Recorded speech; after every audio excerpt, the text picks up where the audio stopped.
बिस्मिल्लाहिर्रहमानिर्रहीम, अस्सलाम वालेकुम। आपका दोस्त सलमान हैदर। दुआ है उस परवरदिगार से कि उसने आपको और आपके अहले खाना को अपनी हिफ्ज़ो अमान में रखा हुआ। कल सफा क्या पलटा है कि एक तरफ तो स्ट्रेटजी डेवलप की जा रही है, तो दूसरी तरफ मुसलसल एक के बाद एक बोंगियां मारने का सिलसिला भी जारी है। आज की तारीख में भी पाकिस्तान तहरीक इंसाफ को एक और बहुत बड़ा रिलीफ सुप्रीम कोर्ट से मिल गया है, और कल की तारीख में जो केस है वो भी सुप्रीम कोर्ट से ही रिलीफ मिलने का इम्कान है।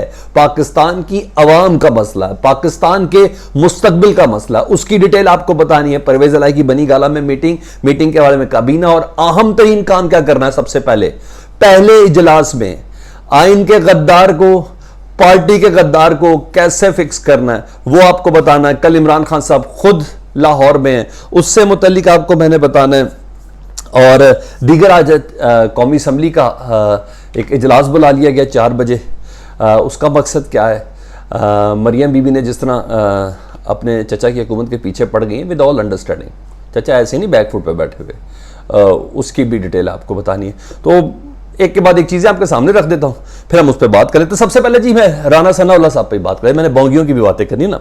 राना सनाउल्लाह साहब कह रहे हैं कि मुझे पता चला है कि मेरी कोशिश की जा रही है कि मेरे पंजाब में दाखिला बंद है। तो मैं बता दूं कि अगर मेरा पंजाब में दाखिला बंद किया गया तो यह गवर्नर राज का जवाज होगा।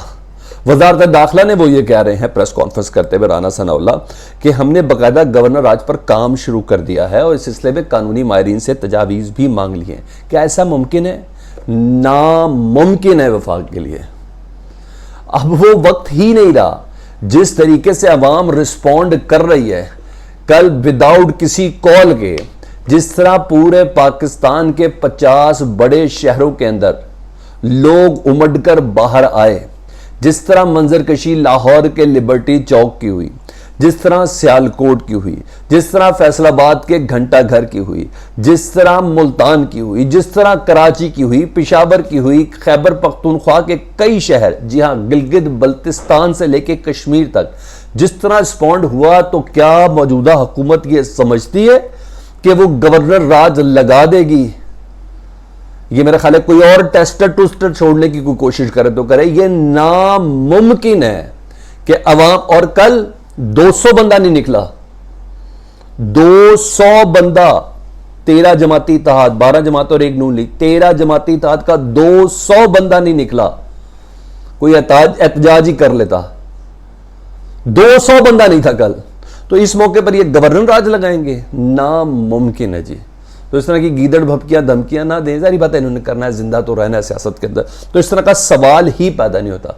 अवाम का सैलाब खुद ही काफ़ी रहेगा अगर इस तरह की कोई हरकत या बेवकूफ़ी करने की कोशिश करे। तो मैंने कहा मैं सबसे पहले उस प्रेस कॉन्फ्रेंस से मुतल्लिक कुछ फ्रेश चीज़ें ना, तो वो आपको बताना था जी। अच्छा जी, उसके अलावा चेयरमैन PTI ने ना सियासी कमेटी का इजलास बुला लिया आज जी। पंजाब के बाद उन्होंने रुख करना है मरकज़ का, और मरकज़ की स्ट्रेटजी कैसे बननी है, और साथ ही सिंध से कैसे आकायत ख़त्म कर रही है। आसिफ अली जरदारी और ये सारा जो मामला जिस तरह का है ना, जारी बात है सिंध बेसिक टारगेट है ना। बलोचिस्तान की तो खैर है, KPK पंजाब वगैरह, गिलगित बल्तिस्तान, बलोचिस्तान की खैर है। वो बलोचिस्तान तो 1 मिनट भी नहीं लगना, 1 मिनट का भी काम नहीं है, क्योंकि वो चाहता ही मरकज़ पे है। जिसके साथ जा रहे हो सारे उधर उस तरफ चले जाते हैं। चाहे इसके कि पाकिस्तान तहरीक इंसाफ उधर मजबूत भी है, लेकिन बहरहाल मरकज़ और पंजाब के हवाले से ये अहम तरीन ये सियासी कमेटी का इजलास है। इमरान खान साहब ने बनी गाला में बुलाया जी। इसके अलावा जी पंजाब की काबीना और स्पीकरशिप के हवाले से अहम तरीन गुफ्तगू हुई है चौधरी परवेज इलाही साहब की। उस गुफ्तगू के कुछ मंदरजात सुन ले जी। महमूद रशीद साहब स्पीकर पंजाब असम्बली, जैन कुरैशी, सिप्तैन खान, मियाँ असलम इकबाल, उस्मान बुज़ार, इनके नामों पर गौर हो रहा है। मुझे पास जितनी इतलात हैं कि जी जैन कुरैशी नहीं, सिप्तैन खान भी नहीं, मियाँ असलम इकबाल वोकल हैं। ये सारे वोकल लोग हैं। वोकल लोग को स्पीकर की सीट पर नहीं बिठाना, इन्होंने पार्टी की पॉलिसीज लेके आगे चलना है। तो इसलिए इनके अलावा उस्मान बुज़ार को भी फिलहाल थोड़ा सा वो रखेंगे साइड पे। मियाँ महमूद रशीद इस वक्त टॉप फेवरेट कहलाए जा रहे हैं स्पीकर पंजाब असम्बली की सीट के लिए। तो इतना मैंने आपको बता दूं। अच्छा, इस सिलसिले में हतमी मंजूरी इमरान खान साहब से मिली, और इसके लिए कल की डेट का तयन किया गया कि इमरान खान साहब कल खुद लाहौर के अंदर मौजूद होंगे। परवेज इलाही इमरान खान साहब की मुलाकात से मुतालिक बता दूं जी, फैसला ये उस्मान बुज़ार के वक्त की जो काबीना थी ना, सेम उसी को कॉपी पेस्ट किया जाएगा जी।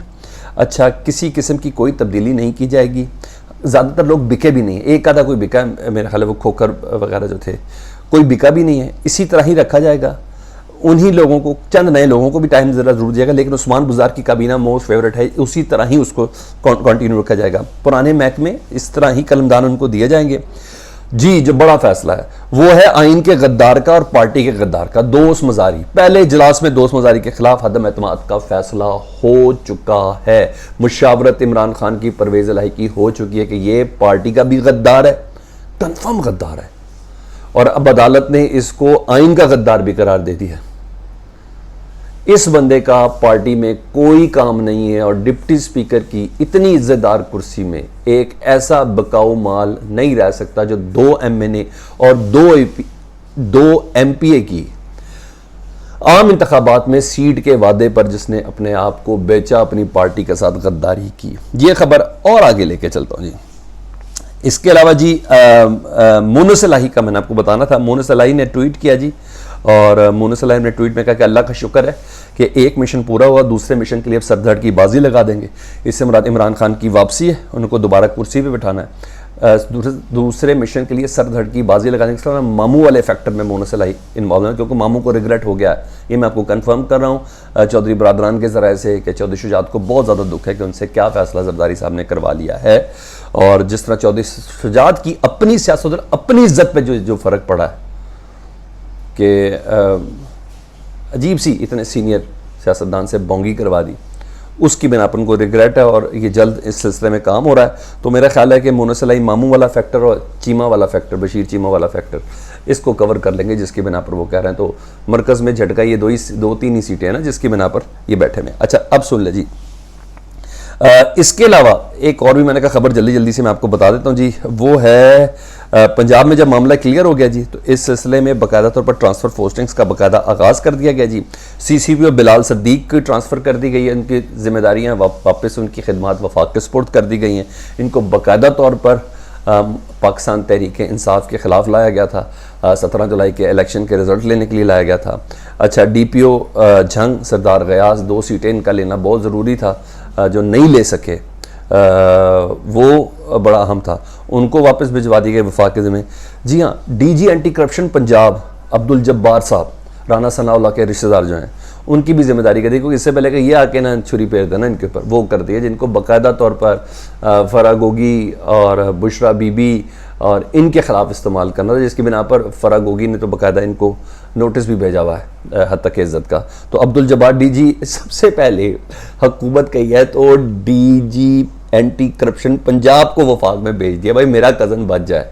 ठीक है, ये सुबह राना सनाउल्लाह साहब ने सारे काम किए, तो ये ज़रा आप सुन लें। ये हो गई है जी, ताकि कोई और गेम ही ना पकड़ी जाए ना। अच्छा जी, अब आ जाता हूँ मैं उस चीज़ के ऊपर जो अदालती महाज पर कामयाबी जी। अदालती महाज पर कामयाबी ये है कि ओवरसीज़ पाकिस्तानियों को वोट मिलने का जो हक था, जो ख़त्म किया गया था कौमी असम्बली और मौजूदा इत्तेहाद की जानिब से, अदालत में ये पटिशन दायर थी जिस पर एतराज़ात लगे हुए थे। वो एतराज़ात जस्टिस सज्जाद अली शाह ने वो एतराज़ात ख़त्म कर दिए हैं, पटिशन पर एतराज़ात ख़त्म कर दिए। अब इसकी समाअत हुआ करेगी, तो पाकिस्तान तहरीक इंसाफ का एक और देरीना केस ओवरसीज़ पाकिस्तानियों के वोट का हक दिलाने के लिए, जो ओवरसीज़ वाले उनके लिए खुशखबरी है, इंशाअल्लाह ताला उनको उनके वोट का हक मिल जाएगा। दूसरा, कल समाअत नैब कवानीन में तरमीम के हवाले से सेम बेंच कर रहा है जिसने दोस्त मजारी की जो रूलिंग है उसको नल एंड वॉइड किया जी, उसको गैर कानूनी करार दिया है। Same chief justice of Pakistan justice Munib और जस्टिस हसन ये इसकी समाअत कर रहे हैं। इंशाअल्लाह ताला नैब के कवानीन के हवाले से तो तरीके इंसाफ का जो मुद्दा है उसको भी एड्रेस किया जाएगा। अच्छा जी, दूसरी मैंने जैसे बताया कि गेम पलटी भी थी, तो इस सिलसिले में जावेद लतीफ़ साहब का कल फिर बयान, ये मरियम बीबी वाले पेज पे, ये जहन में रखना, ये नवाज शरीफ वाले पेज पे, उन्हें हम लेने ही नहीं चाहते थे, और बाकायदा तौर पर कल उन्होंने जिनसी तक पे तनकीद की है। मरियम बीबी तो चल ही रही अपनी जगह पर कि हम ये हुकूमत लेना ही नहीं चाहते, प्लीज़ हुकूमत को छोड़ें, मुश्किल फैसले करें, बड़े फैसले करें। लीडर मरियम भी बताती है कि किन हालात में बनता है, और ये वो बताती है ना, पूरा शहबाज शरीफ की हुकूमत ख़त्म करें। लेकिन ये नूरा कुश्ती है जी, ये भतीजी चाहती हैं, ये भी स्ट्रेटजी का हिस्सा है। जावेद लतीफ़ साहब ने शौकत सिद्दीकी, जस्टिस शौकत सिद्दीकी का जिक्र किया, उन्होंने कहा जी किस तरह बेंचेस बनाया जाता है, यानी एजेंसीज के ऊपर उन्होंने हमला भी किया। तो ये सारी वो खबरें 4 बजे हंगामी इजलास है असम्बली का, उससे मुतल्लिक़ ये है कि ये कोई बोंगी मांग रहेंगे, कोई कानून साजी करेंगे, डेफिनेटली अदलिया के हवाले से कोई नई कानून साजी हो सकती है, अदलिया के ख़िलाफ़ हो सकती है, उसके हदूदों का यूथ के हवाले से होती है, सिंपल मेजोरिटी उसके लिए रिक्वायर्ड है। तो इस सिलसिले में आए अंजाम इजाज़त कुछ नहीं तो दुश्मन तराजी तो सारे असम्बली के फ्लोर पर कुछ बोलेंगे तो सही ना, कुछ मुख्तलिफ नहीं बोलेंगे। पिछले 4 दिन से जो बोल रहे हैं ना मीडिया के सामने प्राइम मिनिस्टर सेक्रेटेरिएट में, उससे कुछ कम नहीं होगा, लेकिन ये तमाम हो रहा है। ये अपडेट थी, मैंने कहा मैं आपको बताऊं। अहम इजलास सियासी कमेटी का अहम इजलास लाहौर में, और कल की इमरान खान की लाहौर में मौजूदगी बता रही है कि मुशावरत बहुत ज़्यादा अहम होने जा रही है। जी अपना बहुत ज़्यादा ख्याल रखें, फीडबैक से मुतल्लिक़ आगा करें। अल्लाहुम्मा सल्ली अला मुहम्मदिन व आले मुहम्मद।